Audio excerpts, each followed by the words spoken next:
Colours புது ஃபேஷனோட தி சென்னை சில்க்ஸ்ல இந்த பொங்கலை ஓஹோன்னு கொண்டாடுங்க. தி சென்னை சில்க்ஸ், ஸ்ரீநகர், வேளச்சேரி, கோபேட் மற்றும் திருவள்ளூர்.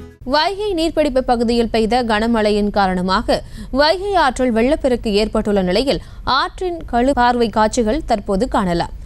இது குறித்த மேலும் விவரங்களை செய்தியாளர் பாலமுருகன் வழங்கிட கேட்கலாம். பாலமுருகன், வணக்கம். மேலும் விவரம். அதாவது வைகை அணை நீர்பிடிப்பு பகுதிகளான வருசநாடு, வெள்ளிமலை, அரசரடி, மூலர், வைகை, கொட்டக்குடி ஆறு உள்ளிட்ட பகுதிகளில் நேற்று முன்தினம் பெய்த கனமழை வைகை அணைக்கு நீர் வரத்து அதிகரித்தது. இதனால் வைகை அணை முழு கொள்ளளவை எட்டியது. இதனால் அணைக்கு வரும் உபரி நீர் திறந்து விடப்பட்டதால் வைகை ஆற்றில் வெள்ளப்பெருக்கு ஏற்பட்டுள்ளது.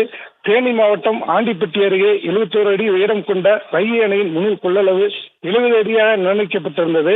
தற்போது வைகை அணைக்கு நீர்வரத்து அறிவித்துள்ளதால் அணையிலிருந்து 3500 கனஅடி நீர் திறக்கப்பட்ட நிலையில் மஞ்சள் ஆறு, வரகா நதி உள்ளிட்ட பகுதிகளில் இருந்தும் வரும் உபரி நீர் சேர்த்து 3800 கனஅடி நீர் வைகை ஆற்றில் ஓடுவதால் மதுரை சிம்மக்கல் அருகே உள்ள வைகை ஆற்றில் வெள்ளப்பெருக்கு ஏற்பட்டுள்ளது. சிம்மக்கல் தரைப்பாலம் மூழ்கி செல்கிறது.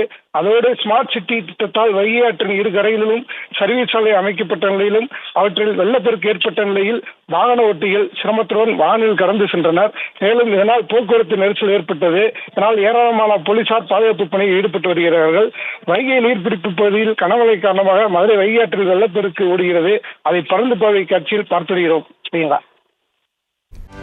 செய்திகளை உடனுக்குடனும் துல்லியமாகவும் தெரிந்து கொள்ள சப்ஸ்கிரைப் பண்ணுங்க.